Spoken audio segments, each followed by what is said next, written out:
Hello, this is Eric. And I'm Audra. And we are coming here What's the name of our podcast? The Olive Branch. Ooh, the Olive Branch. It's right there. Oh, okay, got you. But we're coming here today to tell you about what you should do for a gift exchange this holiday season. Why you gotta be so bossy? Why can't you just let people do what they want to do? Once I explain what this is, they will want to do it. So Ooh. I'm saving everyone time by letting them know this is what they're going to be doing for gift exchange. Okay, you built the suspense. I'm curious. What do you got? All right, this is a better version than Dirty Santa, Secret Santa, White Elephant, all that jazz. Okay. Better than all of them. Okay, it's a very high standard. What do you got? It's called Cheerful Giver. It's an inverted version of Dirty Santa that adds camaraderie, lets you get to know people better. You end up with a better gift. Everyone gets to unwrap a wrapped present, which is something a lot of people want to do. They want to just keep opening presents. Okay. So if you're the person that always gets your stuff stolen in Dirty Santa, then you just get to pick a new present to unwrap. Mm-hmm. And then there's a third of the people that never got to open an unwrapped gift. So in Cheerful Giver, everyone starts out with a wrapped present on their person. It could be the one they brought from home, or if you have a grandma that likes to knit sweaters and they knitted four scarves that year, then they can put all 4 of those gifts in. You can have more gifts than number of people, but you at least have to have the same number. If you have the same number, like 5 people and 5 gifts available, the person who should start Cheerful Giver is the host or the eldest person. And that's because they statistically will get the worst gift. This game sounds complicated. Lots of rules, It's no more than Dirty Santa. No more than Dirty Santa? Mm-hmm. Okay, count me in then. So easy. If I open a gift and it's a Holy Bible, I'm like, you know who would love this? Who? This guy named Eric. So I open this gift. Instead of keeping it or getting it stolen by somebody else in Dirty Santa, I would say, hey, I know someone who likes the Holy Bible, and that's Eric. So I'm going to give it to him. That's a good gift. Eric, being the second person to get a gift, he would unwrap the gift he had in his lap. Okay. And it's a Batman nightlight. He looks at the Batman nightlight, looks at the Holy Bible that says Eric. I think, you know what? My sister likes Batman, and she's afraid of the dark. So she would like a Batman nightlight. And I'm like, hey, this is for you. And you would say that out loud. I'm giving you this gift because I know this thing about you. This is something. Or if he opens the gift and his gift is a bunch of makeup, he can be like, ooh, I don't really know who uses what. I know people are particular. Hey, my daughter, I'm going to give you this makeup because you do a makeup and you know people who make up. So if you don't want it, you would know who to gift it to next. Okay, so if you get the gift, you don't have to keep it. You have the option of re-gifting it. You open the gift that was in your lap, and then you have 2 things to choose from. So you could have kept the Batman light symbol and given the Holy Bible that says Eric to your wife. Yeah. And then she needs it more than me. She'd be like, thanks, Eric. But she would get to open the present in her lap, look at both of them, decide which one she wants to keep. But instead of stealing from people what you want to keep, you are picking between the 2 things you have. And okay, I missed that. So everybody starts out with a gift in their lap. Mm-hmm. How did that happen? How did they get it? It can be the one you brought from home, or you can just pick one randomly from the pile before you get started. And the oldest person or the host should go first because they will not have a second gift to unwrap. I don't think you should do that. I think you should just have have them all in a pile, and then you go pick a gift, and then you unwrap it, and then you gift it. That's what I think. That's fair. That's fine. That's semantics. She said that's fine. Okay, so you can do that. It is better, so everyone do that. Okay. If I already have the nightlight, the Batman nightlight that Eric gifted me. Yeah. And someone else opens a Batman Lego set. Yeah. And they're like, you know who would like this? Audra. And they gift it to me, even though I only have the one unopened gift. I now look at the Batman Lego set. You have to choose. And the nightlight. And I'm choosing which one for me and which one to gift. Yeah. And because I'm really only going to talk about the one I'm gifting, I'll announce, remind everyone in the party of what gifts you have in your hand. But then I would say, I'm going to keep the Lego set because my husband loves Legos. But I'm going to give this nightlight to my nephew who likes Batman and probably uses nightlights more than me. Okay. So you can, even though somebody already has a gift that you know they like, if you get another gift, you can still give them that. And they can choose between the two. And give them the dilemma of having to choose of two things that they really want. So you're getting better options. Instead of, I open this gift, it's the worst gift ever, guys. I'll be sitting with this all night long in Dirty Santa. Or Secret Santa. Oh, my uncle who I never talked to drew my name. Cool.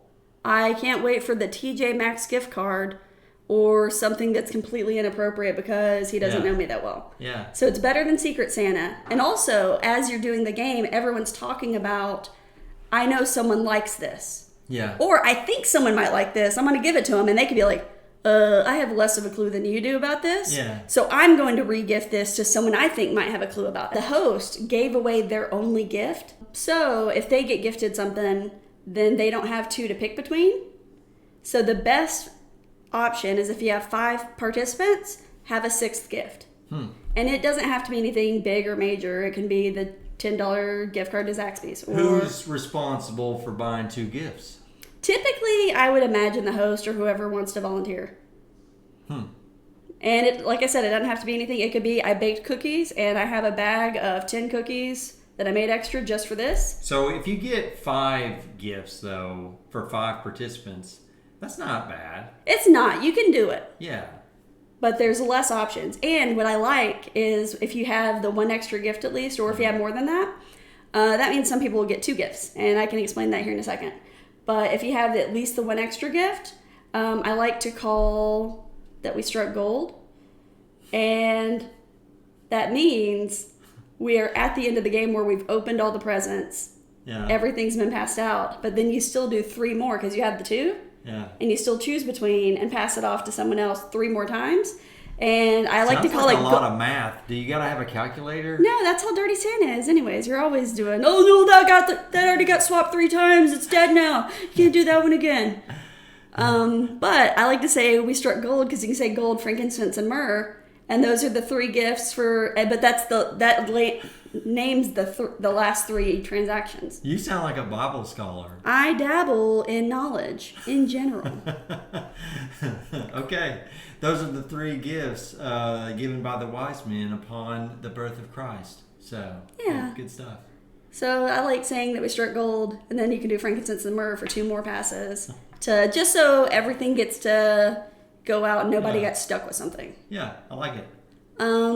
If you have multiple gifts, the way that you would do that, like say if there's 8 gifts and 5 people, then why would you do 8 gifts? Your grandmother knitted 3 scarves and just put them in. Those aren't gifts. Those are garbage. I've already talked about that. They're Dirty Santa gifts. Oh, yes. Cheerful giver gifts. It works different because you would actually have people have to accept the scarf.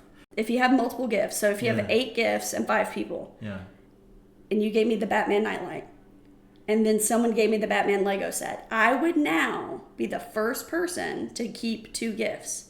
So out of the 5 people, only 3 of them can keep 2 gifts. So I now open a 3rd gift, and it's perfume from Victoria's Secret. I look at Batman, Victoria's Secret perfume. I actually really like this fragrance. I'm giving the nightlight to my nephew. Or I don't like this fragrance. I just bought a bunch of perfume. I'm giving this to my niece.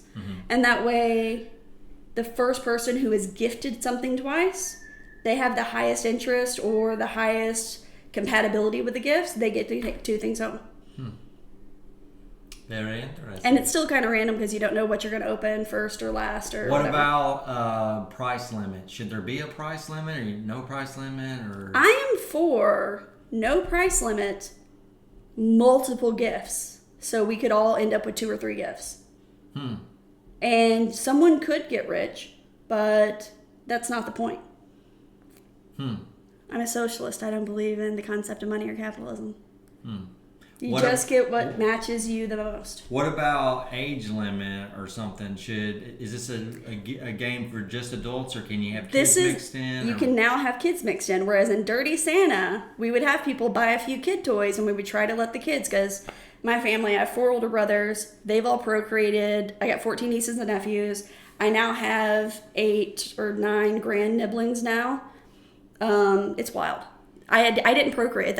I took my ovaries off the table too many already. You have that many nieces and nephews? I have 14. That's interesting. I'd like to meet them sometime. Ooh, you need to be a better family member. Anyways. But we have Audra's my sister. That's why that's funny. Don't make me explain the comedy. Oh my gosh. But we have 30 people in our immediate family, ranging from my mom, who's 72, to a 4-year-old.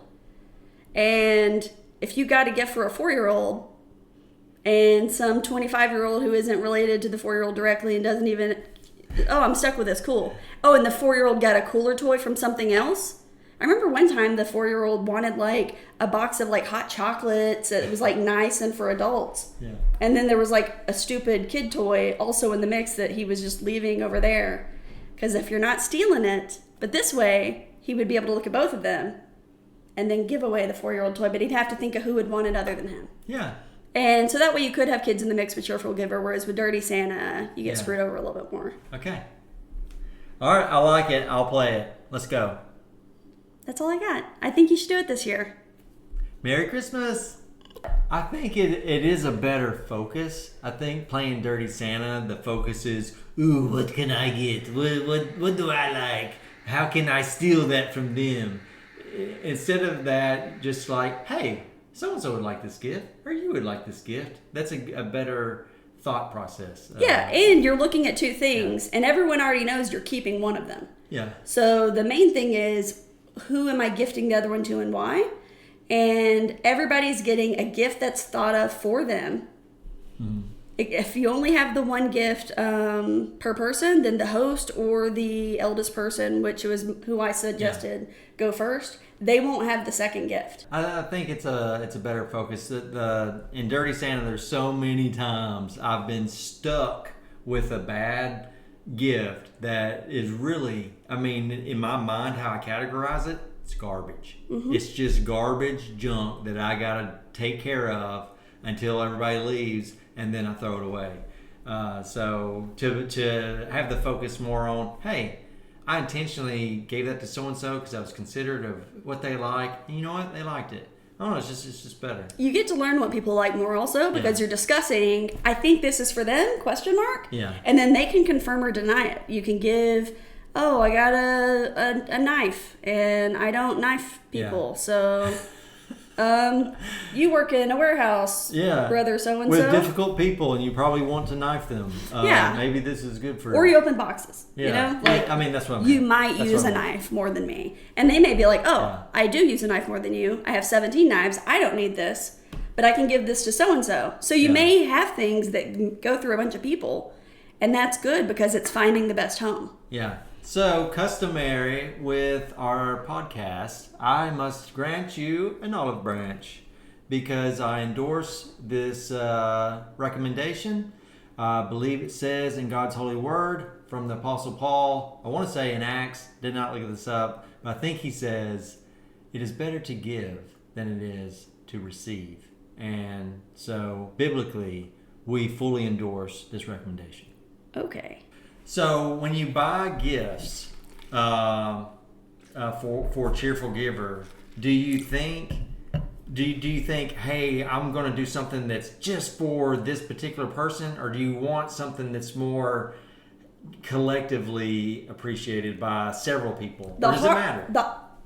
Either option's fine. The hard thing is, I'm easy to shop for. I have 3 fandoms that people know about, and I get stuff for them all the time. What's a fandom? I like Batman. I like Alice in Wonderland. What are you fans of? That's what fandom is? Yeah, I don't use that term very much. Yeah, I have 3 things that everyone knows I'm into. Yeah. And I get gifts for it all the time. Okay. And so I'm easy to shop for because of that, because you can't go outside without seeing a bat symbol or something that, look at that cute mushroom. That's kind of Alice in Wonderland-y. Mm-hmm. So there's tons of people that gift me specifically things all the time. And then if you have something really generic, it'll find a home. But if 5 people got me specifically gifts Audra would like, because I saw that and I thought it'd be funny and I'll just put it in the Cheerful Giver, then Audra has to know who else likes what she likes. Yeah. And re-gift some of them, because I can only keep 1 or 2. Yeah. I do like the focus being considering what does this person like instead of what can I get? My husband doesn't like this game because he doesn't want people trying to talk to him or get to know him. He sounds very sociable. He only likes me. Well, you're very likable. That's fair. I'm the only one that got through.